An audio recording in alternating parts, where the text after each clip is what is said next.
Hello students, I'm Sanjana Chabria. Today we will continue a lesson from your OC book, that is lesson number 1, and the name of the lesson is Nature, Purpose and Scope of Business. In the last video I have already explained you the objectives of business. In this video I will explain you business risk. There is uncertainty of profit or risk of loss in the business. The uncertain events of the future affect the profit. Thus, it can be said that profit is a reward against business risk. There are two types of risk in business. First one is natural risk and second is man-made risk. जैसे कि हमने business की characteristics में भी समझा कि business में risk and uncertainty होती है, यानी कई बार बिजनेस में प्रॉफिट के बदले रिस्क लॉस का होता है, बिकॉज जो है फ्यूचर अनसर्टेन है, फ्यूचर के बारे में हमें नॉलेज नहीं होता है और फ्यूचर में आने वाले जो मार्केट सर्कमस्टांसेस हैं या बाहर की कोई भी एक्सटर्नल सर्कमस्टांसेस हैं वो बिज़नेस को कई बार एडवर्सली अफेक्ट करते हैं। तो फ्यूचर अनएक्सपेक्टेड होने की वजह से, अनसर्टेन होने की वजह से जो है रिस्क बिज़नेस में देखने को मिलता है। इसीलिए ये भी बोला जाता है कि प्रॉफिट जो है, जो बिज़नेस में हम रिस्क ले रहे हैं उसका एक रिवॉर्ड है, क्योंकि हम बिज़नेस में रिस्क लेके ही एक्टिविटीज़ को परफॉर्म करते हैं और इसके रिवॉर्ड में हमें क्या मिलता है? प्रॉफिट। तो इस तरीके से बिज़नेस में रिस्क के दो टाइप्स हैं। First one is natural risk and second is man made risk. तो हम पहले समझते हैं नेचुरल रिस्क कौन से होते हैं, then man made. Natural risk like earthquake, flood, etc. hinder the growth of the business and destroy or damage the asset of business. The business has no control over natural risk. अब natural risk यानी क्या, जो nature की वजह से हो, यानी nature में कुछ चेंजेस आए उसकी वजह से जो रिस्क एलिमेंट हो, जैसे कि अर्थक्वेक आ गया, सुनामी आ गई, ड्रॉट जैसी कंडीशन हो गई, फ्लड आ गया, तो ये नेचुरल रिस्क है। तो ये नेचुरल रिस्क जो है वो बिज़नेस की ग्रोथ में कई बार रुकावट पैदा कर देते हैं, कई बार बिज़नेस की सारी एसेट्स को डिस्ट्रॉय कर देते हैं और ये ऐसी रिस्क हैं जिस पे कंट्रोल पाना बहुत ही मुश्किल है, क्योंकि इस पे कंट्रोल हम लोग नहीं पा सकते हैं, यानी उसको हम बोल दें कि हम रोकने के लिए कुछ कर सके, ऐसा पॉसिबल नहीं है।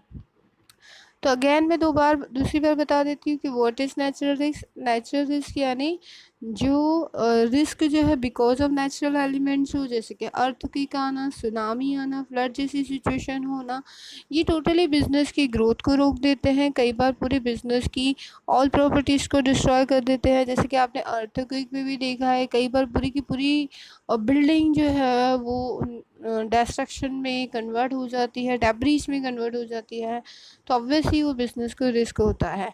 तो बिज़नेस जो है इन नेचुरल रिस्क पे कभी भी कंट्रोल नहीं पा सकता है और कई बार ऐसे सर्कमस्टांसेस आते हैं कि टोटली बिज़नेस जो है ख़त्म हो जाता है because of in natural risk. Then a man-made risk. Man-made risk hinder the development of business and as a result of business has to suffer the loss. These risks are strike of employees, change in technology, change in taste and demand of customers, political instability, risk of competition in market and so on. अभी यहाँ पे man made risk के बारे में बताया हुआ, what is man made risk. अब man made risk यानी क्या होता है? मैन मेड रिस्क यानी ऐसा रिस्क जो मैन के थ्रू क्रिएट हुआ हो, ये ह्यूमन बीइंग का क्रिएशन है, that is called man made risk. और ये मैन मेड रिस्क से क्या होता है, एक बिज़नेस की जो डेवलपमेंट है उसमें कई बार रुकावट आती है जिसकी वजह से बिज़नेस में लॉस सफ़र करना पड़ता है। पर ये रिस्क किस टाइप के होते हैं, जैसे कि एम्प्लॉयज़ ने स्ट्राइक कर दिया, टेक्नोलॉजी चेंज हो गया, लोगों के टेस्ट में चेंज आ गया, लोगों की प्रेफरेंस चेंज हो गया, कस्टमर्स की जो डिमांड है वो चेंज हो गई, पॉलिटिकल इंस्टेबिलिटी होने की वजह से, यानी बार बार पॉलिटिकल पार्टीज़ का चेंज होने की वजह से भी बिज़नेस में नए नए रूल्स अपनाने पड़ते हैं जिसकी वजह से भी चेंजेस आते हैं, और कंपटीशन जो सबसे बड़ा रिस्क है बिज़नेस में। तो इस तरीके से मैन मेड रिस्क जो है एक बिज़नेस की डेवलपमेंट में रुकावट पैदा कर देते हैं और जिसकी वजह से कई बार लॉस सफ़र करना पड़ता है। और आपने देखा कि अलग अलग टाइप के रिस्क हैं, स्ट्राइक होना, टेक्नोलॉजी चेंज होना, test preference, habit, demands change होना, पॉलिटिकल इंस्टेबिलिटी होना या कंपटीशन होना, ये all type of man made risk हैं। हाँ, इन पे कंट्रोल पाया कुछ हद तक जा सकता है कि अगर कुछ ऐसी प्रिकॉशंस ली जाएं।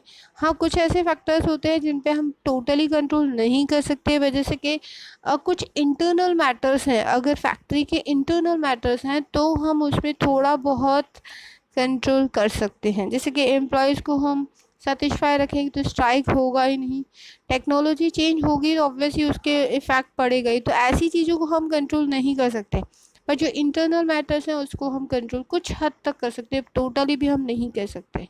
तो ये भी बिजनेस की जो डेवलपमेंट है उसमें हिंड्रेंस को क्रिएट करते हैं, नहीं रुकावट पैदा। Next topic is causes of business risk. Business risk क्यों होते हैं, क्या रीज़न है उसके।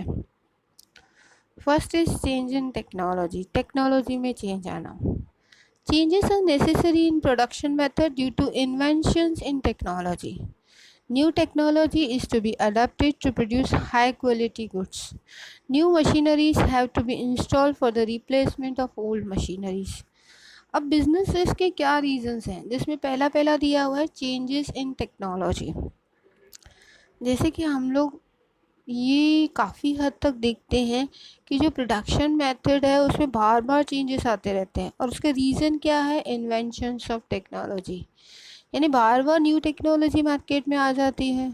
और बिकॉज अगर हम समझो ऐसा करते हैं कि ये टेक्नोलॉजी को हम अडॉप्ट नहीं करते हैं तो हमारे जो प्रोडक्शन बनेंगे वो बहुत ही ओल्ड मेथड के लगेंगे, और जब मार्केट में वो जाएंगे वो लो क्वालिटी की गुड्स साबित होंगी, क्योंकि बाकी सारे जो अदर हमारे राइवल्स होंगे, जो हमारे कॉम्पिटिटर्स होंगे, वो तो क्या करेंगे, ऑब्वियसली वो अपने हिसाब से जो है अपनी मशीनरी एंड टेक्नोलॉजी को चेंज कर देंगे, तो आपके जो गुड्स होंगे वो कंपटीशन को फेस नहीं कर पाएंगे। यानी न्यू टेक्नोलॉजी अडॉप्ट करने से क्या होता है कि हाई क्वालिटी गुड्स मिलते हैं, पर उसका नुकसान क्या होता है, क्योंकि न्यू मशीनरीज हमें ख़रीदनी पड़ती हैं, परचेज़ करनी पड़ती हैं, और ओल्ड मशीनरीज़ को रिप्लेसमेंट करना पड़ता है। तो ये एक रीज़न है बिजनेस रिस्क का। अगेन मैं आपको बता देती हूँ, जैसे कि जैसे जैसे जैसे टेक्नोलॉजी चेंज होती है, प्रोडक्शन टेक्निक यूज़ होते हैं, न्यू टाइप ऑफ मशीनरीज हमको परचेज करनी पड़ती हैं, ऑब्वियसली ओल्ड मशीनरीज ऑब्सलेट हो जाती हैं, आउट ऑफ डेट हो जाती हैं, जिसकी वजह से हमें न्यू मशीनरीज परचेज करने का रिस्क होता है, और अगेन हमें फिर से इन्वेस्टमेंट करना पड़ता है। देन है सेकंड बिजनेस रिस्क रीज़न क्या है, थ्रेट ऑफ सब्स्टिट्यूट प्रोडक्ट।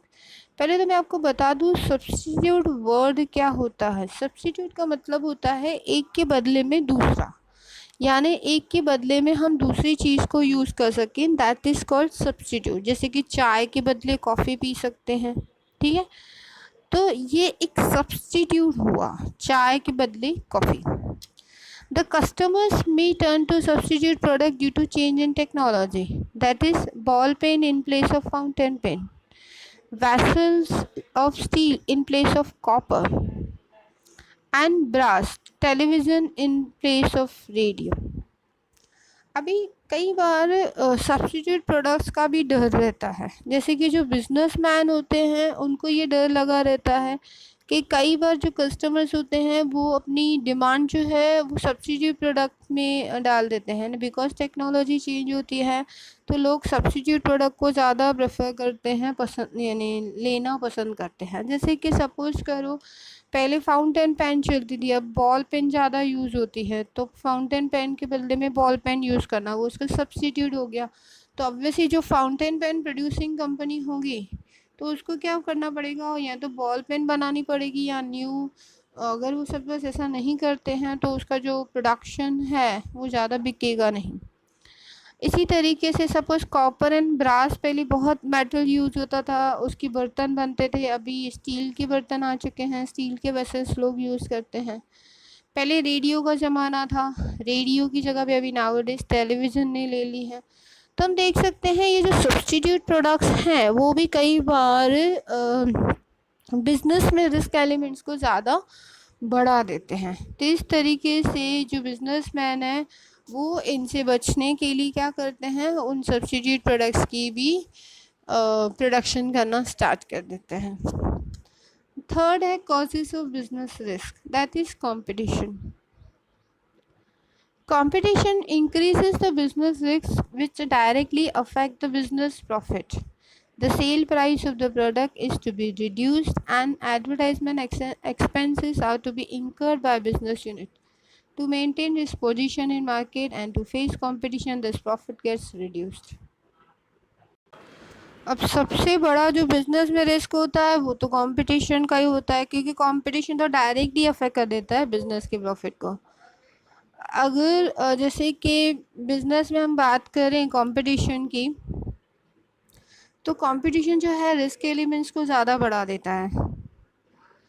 जैसे कि प्रोडक्ट की जो प्राइस है वो भी रिड्यूस कर देनी पड़ती है। दूसरा, एडवर्टाइजमेंट एक्सपेंसेस बढ़ जाते हैं, तो उस वजह से प्रॉफिट जो है वो रिड्यूस हो जाता है। यानी जैसे कि अगर मार्केट में कंपटीशन को फेस करना पड़े तो ऑब्वियसली हमें हमारे गुड्स की जो सेल प्राइस है उसको रिड्यूस करना पड़ेगा, एडवर्टाइजमेंट बढ़ाना पड़ेगा, बार बार जो है एक्सपेंडिचर करने पड़ेंगे। तो एक साइड एक्सपेंडिचर बढ़ रहा है, दूसरी साइड सेल प्राइस कम हो रही है, जिस इसका इफेक्ट क्या आता है कि कंपटीशन फेस करने की वजह से प्रॉफिट जो रेशियो है वो डिक्रीज हो जाता है। यानी in short, because of competition जो है बिजनेस में रिस्क सहन करना पड़ता है। Next point is legislation. Government formulates laws regarding pollution, customers, workers, industry, etc. But these laws cause risk for business. That is Minimum Wages Act and Factory Act. They hinder the business in decision making. अब legislation का मतलब क्या है कि legislation मतलब होता है all type of rules and regulations. जैसे कि गवर्नमेंट जो है अलग अलग आपको पता है कि लॉज फ्रेम करती है, जैसे कि पॉल्यूशन रिलेटेड लॉ बने हुए हैं, customer, worker, industries related law बने हुए हैं। तो कई बार ये लॉज भी बिजनेस में रिस्क क्रिएट कर देते हैं, जैसे कि मिनिमम वेजेस एक्ट। अभी मिनिमम वेजेस एक्ट क्या बोलता है कि वर्कर्स को जो एटलीस्ट कुछ लिमिट दी गई होती है उतने मिनिमम वेजेस मिलने ही चाहिए, भले वो उसके लिए लायक हो या नहीं हो, कैपेबल हो या नहीं हो। फैक्ट्री एक्ट, फैक्ट्री एक्ट के भी कुछ नॉर्म्स एंड स्टैंडर्ड्स हैं, वो फॉलो करने पड़ते हैं। तो कई बार बिजनेस में अलग अलग डिसीजन लेते समय ये ऑल टाइप ऑफ जो रूल्स एंड रेगुलेशंस बने हैं वो हिंड्रेंस पैदा करते हैं। दैट्स वाई बिजनेस में रिस्क एलिमेंट देखने को मिलता है। तो अगेन मैं एक बार रिपीट कर देती हूँ, what is risk regarding the legislation. जैसे गवर्नमेंट ने अलग अलग रूल्स एंड रेगुलेशंस बना है related to pollution, customer, workers and industry, पर ये लॉज जो है बिजनेस में रिस्क एलिमेंट्स क्रिएट कर देते हैं, जैसे कि minimum wages act, factory act. ये एक डिसीजन मेकिंग प्रोसेस करने में रुकावट पैदा करते हैं। अगेन हमें बताया हुआ है uncertainty of demand. Uncertainty of demand for the product creates the risk for the business. Changes in customers' income, taste, product price, inflation, etc. create uncertainty for demand and which affects the profit of the business. अभी यहाँ पे क्या दिया हुआ, uncertainty of demand. Demand uncertain है। Uncertain क्यों है? क्योंकि डिमांड के बारे में नॉलेज नहीं होता है, कब कितना डिमांड आएगा मार्केट में। तो एक प्रोडक्ट की डिमांड कितनी होगी, वो फ्यूचर में कितनी हद तक बढ़ेगी, कितनी हद तक डिक्रीज होगी या सेम लेवल पे रहेगी, वो नॉलेज नहीं होता। वो डिपेंड होता है कस्टमर्स की taste, preference, income, product price और इन्फ्लेशन के ऊपर डिपेंड। यानी डिमांड जो है वो अनसर्टेन है, वो डिपेंडेंट है कस्टमर्स के ऊपर। और अगर कस्टमर्स के टेस्ट, प्रेफरेंस, इनकम या मार्केट में इन्फ्लेशन होता है तो उन सर्कमस्टांसेस में बिजनेस में वो एडवर्सली इफेक्ट करती है। यानी इन शॉर्ट अगेन मैं आपको बता देती हूँ, अनसर्टेनिटी ऑफ डिमांड। डिमांड जो है ऑब्वियसली बिजनेस को इफेक्ट करती है, क्योंकि बिजनेस में डिमांड अगर डिक्रीज हो जाती है ऑब्वियसली उसको लॉस सहन करना पड़ेगा। तो ये चेंजेस जो है बिकॉज ऑफ कस्टमर्स की हैबिट्स, टेस्ट, प्रोडक्ट की प्राइस, उनकी इनकम इन्फ्लेशन के ऊपर डिपेंडेंट होता है, जो डिमांड की अनसर्टेनिटी को क्रिएट करता है, जो एडवर्सली इफेक्ट क्या करता है, प्रॉफिट ऑफ द बिजनेस को। Next point is physical risk. Damage to the assets which are utilized in business creates physical risk. Non-functioning of machinery and equipments, damage in transit of goods create physical risk. कई बार business में कुछ physical risk भी होते हैं, जैसे कि business में हम अलग अलग एसेट्स को यूज़ करते हैं, उनको कई बार वो डैमेज हो जाता है, उनको रिपेयर करवाना पड़ता है, वो एक्स्ट्रा खर्चे आ जाते हैं। जो मशीनरी एंड इक्विपमेंट्स यूज़ किए जा रहे हैं या गुड्स को हम ट्रांसपोर्टेशन में लेके जा रहे हैं, तब भी गुड्स को फिज़िकली रिस्क होता है, क्योंकि वो ब्रेकअप हो सकते हैं, टूट सकते हैं और उनको किसी भी तरीके से डैमेज हो सकता है। तो इस तरीके से जो फिज़िकल रिस्क है वो भी बिज़नेस में काफ़ी अफेक्ट करता है। अगेन मैं बता देती हूँ फिजिकल रिस्क क्या है। जो बिजनेस में गुड्स यूटिलाइज कर रहे हैं, जो हम असेट्स यूज़ कर रहे हैं, उन असेट्स को कई बार फिजिकली रिस्क सहन करना पड़ता है, क्योंकि उनको डैमेज हो जाता है, कई बार मशीनरी ख़राब हो जाती है, इक्विपमेंट्स ख़राब हो जाते हैं, गुड्स को हम ट्रांसपोर्टेशन में लेके जा रहे हैं, तो उन सर्कमस्टांसिस में उनको डैमेज हो सकता है। तो इस तरीके से हमने बहुत सारे ऐसे पॉइंट्स पढ़े रिगार्डिंग द रिस्क। हमने देखा कॉजेज ऑफ बिजनेस, इसके टोटल 6 टाइप्स हैं, वो हमने डिटेल में समझ लिए। अभी हमारा जो नेक्स्ट टॉपिक है दैट इज़ प्रोफेशन। अब जैसे कि यहाँ पे हमारा पहला टॉपिक जो है बिज़नेस का, बिज़नेस में आपने क्या पढ़ा, बिज़नेस की डेफिनेशन पढ़ी, बिज़नेस की कुछ कैरेक्टरिस्टिक्स को पढ़ा, फिर बिज़नेस की जो ऑब्जेक्टिव्स हैं उसको पढ़ा, फिर बिज़नेस में होने वाली रिस्क को पढ़ा। और हमारी इकोनॉमिक एक्टिविटीज़ में 3 टाइप होते हैं, एक होता है बिजनेस, दूसरा होता है प्रोफेशन, तीसरा होता है एम्प्लॉयमेंट। तो हम पहले प्रोफेशन के बारे में समझ लेते हैं। तो अब समझते हैं प्रोफेशन के बारे में, ठीक है। प्रोफेशन मीनिंग दी हुई है पहले उसकी, a person with a specialized skill, knowledge, training and professional education renders services in return receives fees, it is called profession. A professional has to obtain the membership of the respective professional association. He has to obey the established code of conduct of association. That is, chartered accountant has to have professional qualification of CA and has to become a member of Institute of Chartered Accountants of India. Doctor, lawyer, solicitor, chartered accountants, etc. are professional persons. Professional skill can also be used for the employment. That is, when a doctor accepts to render services in a hospital in return of salary, it is called employment. अब यहाँ पे हमें profession के बारे में बताया हुआ है, बट व्हाट इज प्रोफेशन। जैसे कि हमने बहुत सारे प्रोफेशनल देखे हैं जो रेगुलर बेसिस पे हम उन प्रोफेशनल्स के साथ जो है एक्टिविटीज़ भी परफॉर्म करते हैं, जैसे कि CA, CS, doctor, lawyer, teacher, advocate, ये ऑल टाइप ऑफ प्रोफेशनल्स होते हैं। पर उन्हें हम प्रोफेशनली क्यों बोलते हैं, प्रोफेशन होता क्या है वो हम समझ लेते हैं। जैसे कि एक पर्सन जिसके पास एक स्पेशल स्किल हो, स्पेशल नॉलेज हो, ट्रेनिंग एंड प्रोफेशनल एजुकेशन लेने के बाद वो अपनी सर्विसेज देता है और सर्विसेज के अगेंस्ट में वो फीस लेता है, दैट इज़ कॉल्ड प्रोफेशन। यानी एक पर्सन जिसके पास एक स्पेशल नॉलेज होता है, एक स्पेशल स्किल होता है, वो अपनी ही फील्ड में ट्रेनिंग एंड प्रोफेशनल एजुकेशन लेने के बाद अपनी सर्विसेज लोगों को देता है और इन रिटर्न में फ़ीस लेता है, दैट इज़ कॉल्ड प्रोफेशन। तो प्रोफेशनल जो है एक रेस्पेक्टिव प्रोफेशनल एसोसिएशन से रिलेट करता है, यानी उसमें हम मेंबरशिप लेता है ऐसा बोल सकते हैं, और उसके अकॉर्डिंग उस प्रोफेशनल को उनके rules and regulation, code of conduct से वो जुड़े हुए रहते हैं, जिसकी वजह से उन्हें ओबे करना पड़ता है। जैसे कि यहाँ पे एग्जांपल दिया हुआ है चार्टर्ड अकाउंटेंट, जो जिसके पास क्वालिफ़िकेशन होती है CA की, यानी CA की प्रोफेशनल क्वालिफ़िकेशन वो रिसीव करता है। तो उसे institute of chartered account of India का एक मेंबर होता है, वो ऐसा माना जाता है।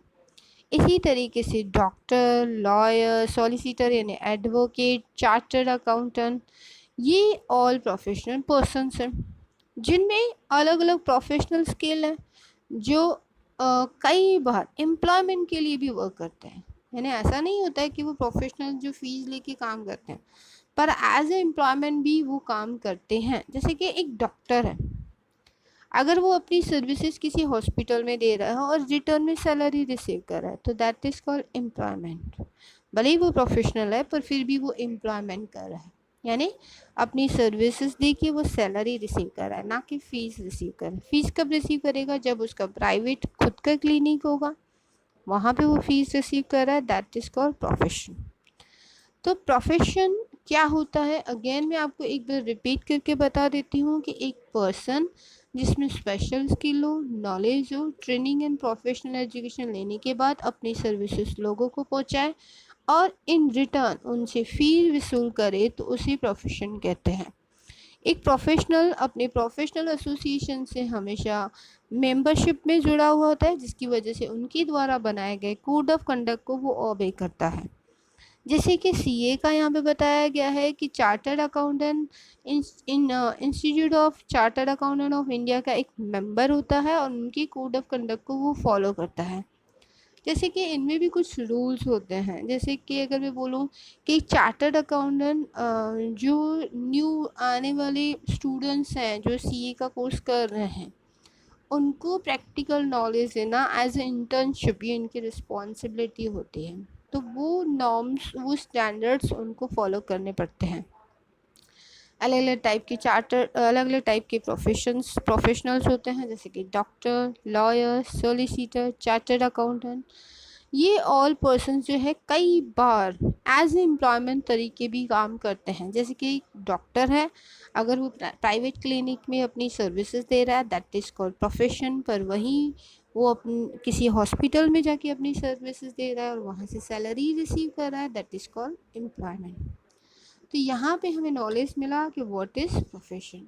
अब प्रोफेशनल्स की प्रोफेशन की कुछ कैरेक्टरिस्टिक्स हमें दी हुई हैं, तो पहले हम वो समझते हैं। And first characteristic is a professional has to obtain special knowledge, skill and professional education. अभी देखो, प्रोफेशनल ऐसे ही हम ऐसे नहीं बोल सकते ऐसे ही प्रोफेशनल बन जाते हैं, ऐसा नहीं होता है।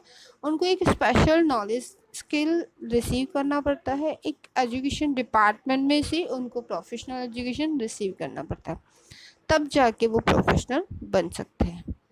He charges fees for providing services. However, the standard of fees varies as per his skill, knowledge and experience. अब जैसे कि ये फीस जो है वो चार्ज करते हैं अपनी सर्विसेज के अगेंस्ट में, क्योंकि उनको रिटर्न किस फॉर्म में मिल रहा है? फीस के फॉर्मेशन। हमने बिजनेस में देखा, बिजनेस में रिटर्न कैसे मिल रहा है? प्रॉफिट के फॉर्मेशन में मिल रहा है। इसी तरीके से प्रोफेशन में फीस के फॉर्मेशन में रिटर्न मिलता है, पर रिटर्न मिल रहा है फीस के फॉर्मेशन पर। ये फीस वैरी हो सकती है, वैरी मीन्स अलग अलग हो सकती है according to skill, knowledge and experience. जैसे कि इसका एक एग्जांपल लें कि सपोज करो हम किसी डॉक्टर के पास जाएं, सपोज एक एमबीबीएस, नॉर्मल एमबीबीएस डॉक्टर हैं, हम जा रहे हैं उनके पास, उनकी सर्विसेज ले रहे हैं, तो उनकी फ़ीस जो है नॉमिनल होती है। पर वहीं पे हम एक एमडी डॉक्टर के पास जाएं तो उसकी फ़ीस जो है एमबीबीएस के कंपैरिजन में ज़्यादा होगी। पर वहीं पे हम किसी सर्जन के पास जाएं तो वहाँ पे और फीस ज़्यादा बढ़ जाएगी। तो वो डिपेंड होता है उनकी स्किल, उनकी नॉलेज एंड एक्सपीरियंस के बेसिस पे। दैट्स वाई ये फीस वैरी करती है, यानी डिफरेंट प्रोफेशनल टू डिफरेंट अलग अलग होती है। Then third characteristics is the primary objective of professional is to render services. अब इनका मेन ऑब्जेक्ट क्या होता है? जैसे कि बिजनेस में था टू अर्न प्रॉफिट, यहाँ पे क्या है? सर्विस प्रोवाइड करना। क्योंकि ये प्रॉफिट अर्न करने के लिए एग्जिस्टेंस में नहीं आए हैं, इनका मेन फंक्शन है सर्विस देना है। जैसे कि डॉक्टर्स हैं, इनकी रिस्पॉन्सिबिलिटी बनती है लोगों को सर्विस देना। इसी तरीके से हर एक प्रोफेशनल, उनकी अलग अलग सर्विसेज हैं सोसाइटी के प्रति, तो सोसाइटी में वो सर्विस देने के पर्पज़ से आए हैं, उनका ऑब्जेक्ट क्या है? सर्विस देना।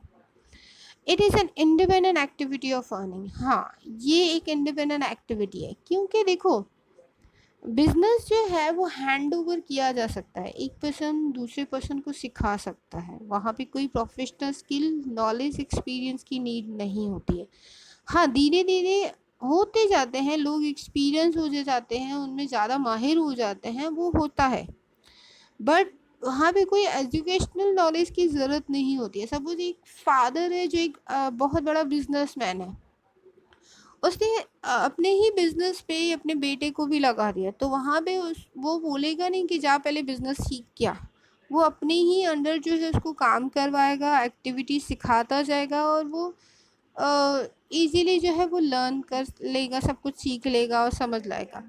पर वहीं पे प्रोफेशनल जो है, अगर एक प्रोफेशनल है, एक डॉक्टर है, अभी डॉक्टर जो है उसने डॉक्टरी कंप्लीट कर ली, और उसका जो बेटा है वो डॉक्टरी करे नहीं और बोले कि चल मैं डॉक्टर, मेरा फादर तो डॉक्टर है, उसके अंडर ही मैं काम कर लूँगा, सीख लाऊंगा, ऐसा नहीं होता है। अगर उसको भी डॉक्टर बनना है तो उसको वो प्रोफेशनल एक्टिविटी में इन्वॉल्व होना पड़ेगा, उसका एक्सपीरियंस नॉलेज लेना पड़ेगा।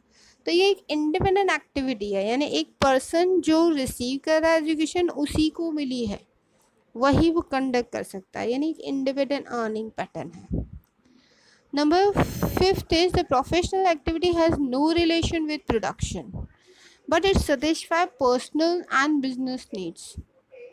That is, a lawyer presents a case in the court on behalf of the client and in return charges fees.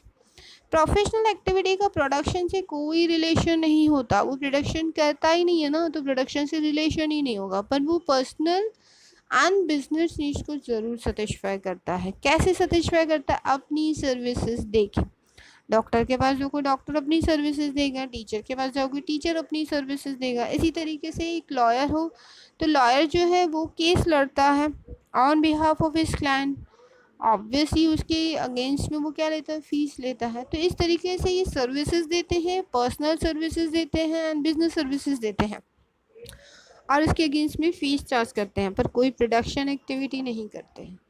And sixth characteristics is it is essential to obey the code of conduct laid down by the respective professional association। जैसे कि मैंने बताया ऊपर definition में भी था ये, कि ये ज़रूरी है कि एक प्रोफेशनल जो है प्रोफेशनल एसोसिएशन के द्वारा जो रूल्स एंड रेगुलेशन, जो कोड ऑफ कंडक्ट बनाया हुआ है उसको ओबे करें, ज़रूरी होता है। जैसे कि एक डॉक्टर की मैं एग्जांपल दूँ, तो एक डॉक्टर जो है उनके कोड ऑफ कंडक्ट में ये आता है कि एनी टाइम आपके पास पेशेंट आता है तो आपको वो ट्रीट करना ही है। ऐसा नहीं होगा कि डॉक्टर बोलेगा नहीं अभी तो मैं नहीं कर सकता, ऐसी चीज़ें नहीं होती हैं। तो ये कोड ऑफ कंडक्ट उनकी रूल्स एंड रेगुलेशन में आता है, उनको वो फॉलोअप करना ही है, वो उनकी ड्यूटी बनती है। मॉनेटरी रिटर्न रिमेन्स अनसर्टेन इन प्रोफेशन। यहाँ पे मॉनेटरी रिटर्न जो है प्रोफेशन का वो अनसर्टेन रहता है, कभी कम कभी ज़्यादा, कुछ कह नहीं सकते, डिपेंड होता है वो लोगों के ऊपर, ऑब्वियसली जितनी वो सर्विसेज दे रहे हैं उसके ऊपर डिपेंडेंट होगा, और सामने वाले कितनी सर्विसेज ले रहे हैं उसके ऊपर भी डिपेंडेंट होता है। तो टोटली ये लोगों के ऊपर डिपेंडेंट है। तो यहाँ पे हमने प्रोफेशन एंड उसकी करेक्टरिस्टिक्स को समझा। बाकी नेक्स्ट वीडियो में हम एम्प्लॉयमेंट रिलेटेड पूरा एक्सप्लेनेशन मैं आपको समझा दूंगी। Thank you for watching this video. Good bye.